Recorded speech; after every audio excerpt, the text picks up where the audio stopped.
Assalamualaikum warahmatullahi wabarakatuh. Alhamdulillah, alhamdulillah rabbil alamin.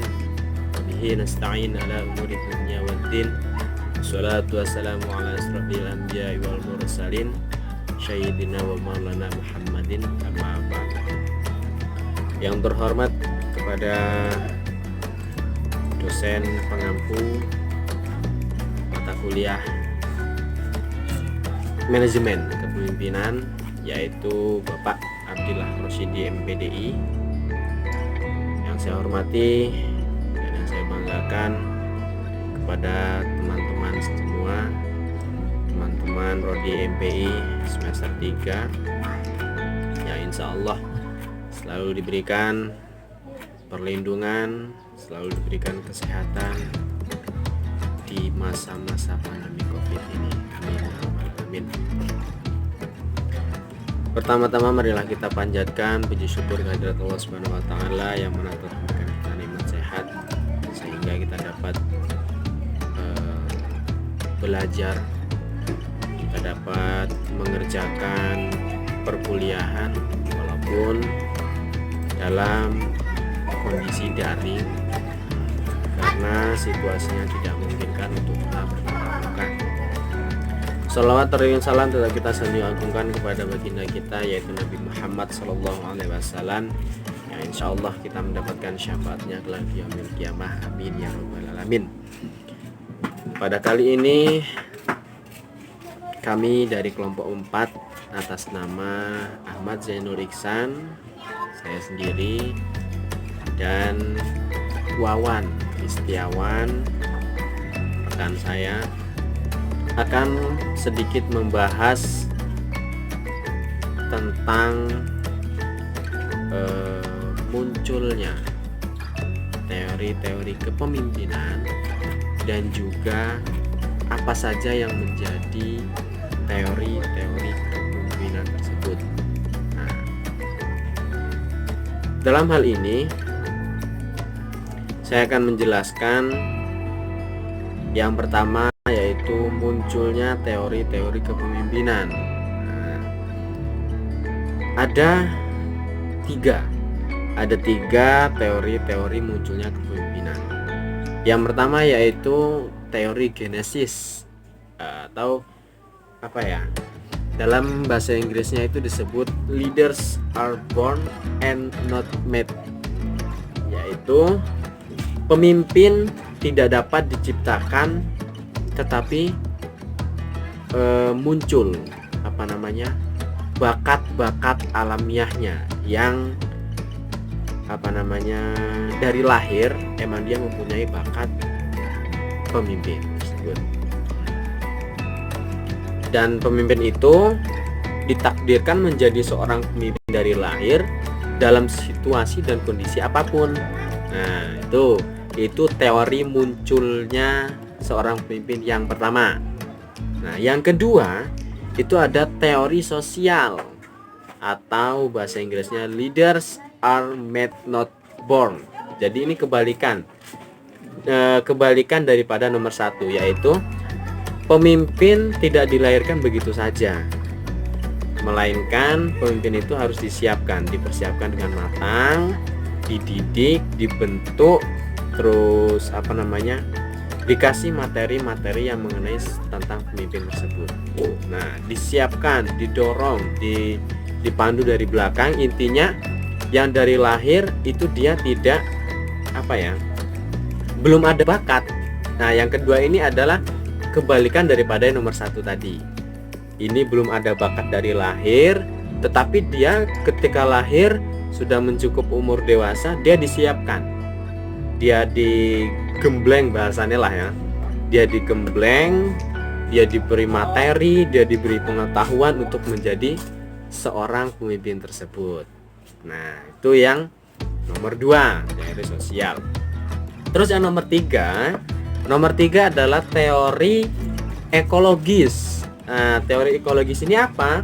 Seseorang akan sukses menjadi pemimpin bila sejak lahir memiliki bakat luar biasa. dia mempunyai bakat alamiahnya dan dikembangkan melalui pengalaman dan pendidikan sesuai lingkungan sekitarnya.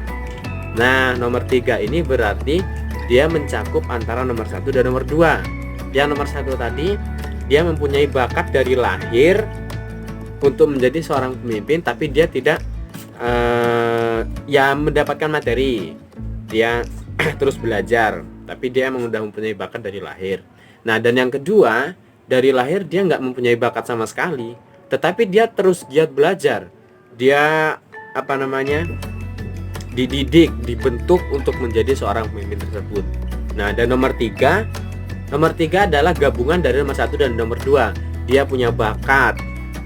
Dari lahir dia udah punya bakat menjadi seorang pemimpin. Terus habis itu dia dididik, dia dibentuk juga, dia dikasih materi segala bagai sehingga dia menjadi seorang pemimpin tersebut di masa depan. Nah, itu adalah 3 teori munculnya seorang pemimpin. Terus istilah lain itu daripada yang pertama teori genesis, ada teori genetik, sama aja. Seorang pemimpin yang dimana dari lahir itu dia sudah mempunyai bakat. Nah, dan yang nomor 2 ada teori sosial, sama seperti yang tadi. Terus nomor 3 teori ekologik, sama bahasanya dari lahir dia udah punyai bakat. Terus setelah dia dewasa, dia digembleng, dia dibentuk, dia disiapkan untuk menjadi seorang pemimpin. Nah, itulah materi kita yang pertama tentang bagaimana munculnya teori-teori kepemimpinan. Jadi seorang pemimpin itu harus seperti apa.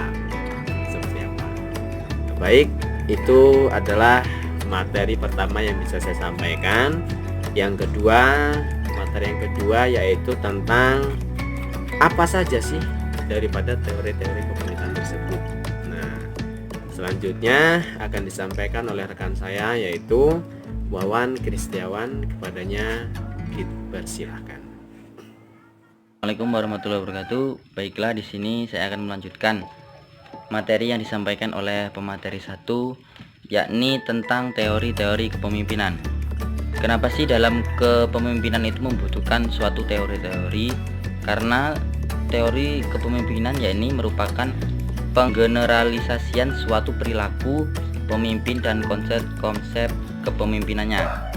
Teori kepemimpinan pada umumnya berusaha untuk memberikan penjelasan dan interpretasi mengenai pemimpin dan kepemimpinan dengan mengemukakan beberapa segi.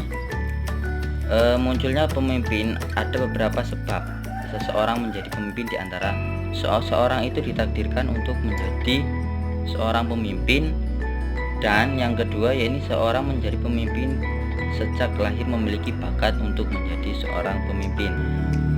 Teori-teori dalam kepemimpinan diantaranya ini yang pertama teori sifat. Teori sifat yakni teori yang bertolak dari dasar pemikiran bahwa keberhasilan seseorang pemimpin ditentukan oleh sifat-sifat, perangai atau ciri-ciri yang dimiliki oleh pemimpin itu. Atas dasar pemikiran tersebut timbul anggapan bahwa untuk menjadi seorang pemimpin yang berhasil sangat ditentukan oleh kemampuan pribadi seorang pemimpin tersebut. Yang kedua yakni teori perilaku. Teori perilaku ini yakni kepemimpinan merupakan perilaku seorang individu ketika melakukan kegiatan pengarahan suatu kelompok ke arah pencapaian tujuan. Dalam hal ini pemimpin mempunyai deskripsi perilaku. Perilaku seorang pemimpin yang cenderung mementingkan bawahan, memiliki ciri ramah tamah, mau berkonsultasi, mendukung, membela, mendengarkan dan menerima usulan dan pemikiran kesejahteraan bawahan, serta memperlakukannya setingkat dengan dirinya.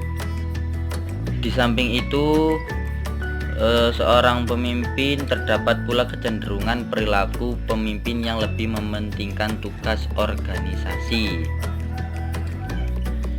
Dan teori yang ketiga yakni teori situasional.